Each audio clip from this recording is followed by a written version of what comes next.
What's up everyone, Art at Patience Metal Fab, and I'm here with another Mark II Golf episode. Now in the last one, which I'm going to put in the description, we did a lot of little work. DJ was busy on the core support, doing this custom power steering setup right here, and he started working on all the little odds and ends on the engine. We're going to be pretty close to wiring this thing up and turning it over hopefully in the next couple of weeks. The other big thing that DJ finished up on the car was the exterior. So he mounted the flares, he got the side skirts on, that's looking awesome. And then I showed you at the end of the last episode the BBS wheels that are going to be going on the car.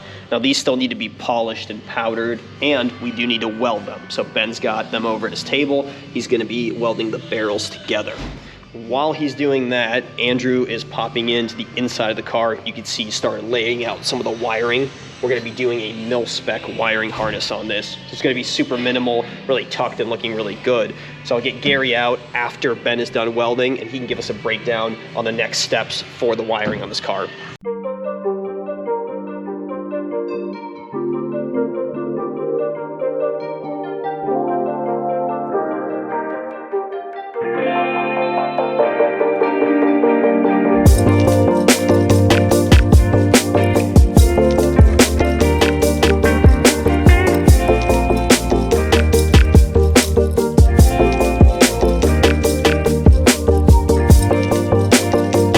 Apparently welding those wheels is going to be easier said than done. You can't just throw them on a table and do the whole weld. You need to come up with some sort of jig to be able to do that. We don't weld wheels frequently enough to have a professional setup.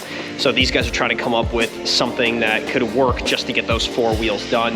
Basically a setup that can rotate slowly and consistently, and that we can actually stop as well when you need to change filler rod and such. So there's a couple of ideas being kicked around. I'm curious what we're going to end up with in about an hour, because we got to finish these wheels today.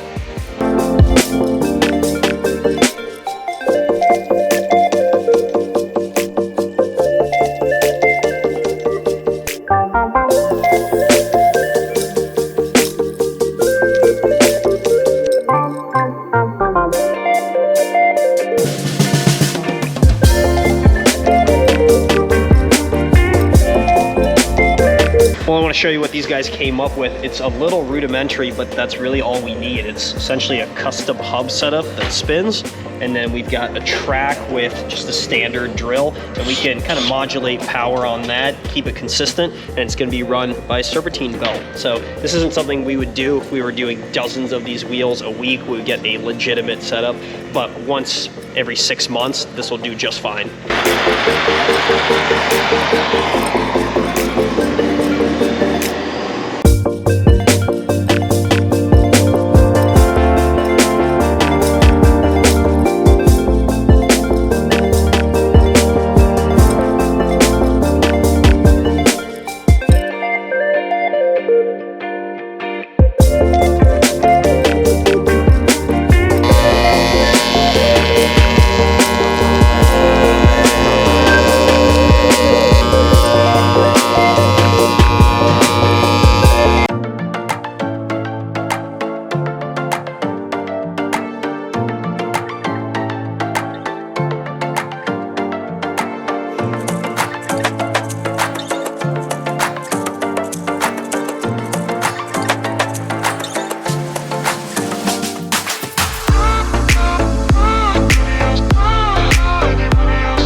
Andrew just took off after what seems like a lifetime of doing wiring on this car. It's pretty boring work. I've caught some clips of it. You guys have seen him putting this together, but I wanted Gary to highlight what he's been up to. Here, I believe this is the engine harness. So why don't we talk about this a little bit more and then go into the car, figure out what this is going to attach to. Because the customer bought a plug-and-play ECU for the R32, even though this is a swap, we're a little limited to what we can do on the wiring on this car. So in this case, we actually did keep the factory R32 engine harness, just because of the connector requirement on the ECU, but we thinned it out a little bit, got rid of some of the stuff that isn't going to be needed. We also put mil-spec bulkheads in it so that we can actually just undo this at the firewall. This can stay with the engine if the engine needs to come in and out. And this is really minimal. Once this gets loomed and really tucked in the engine bay, it's going to look awesome. You're hardly going to notice it. And then we are able to connect with the mil-spec harness to this connector right here. And obviously this is all going to be hidden, so you're not going to see it. Really, that's the name of the game with this build. Like Art said, we've got the back side of where the engine harness connects on the front. So the lower one's the engine harness, upper one's going to be a chassis harness, headlights, cooling fans, that kind of thing.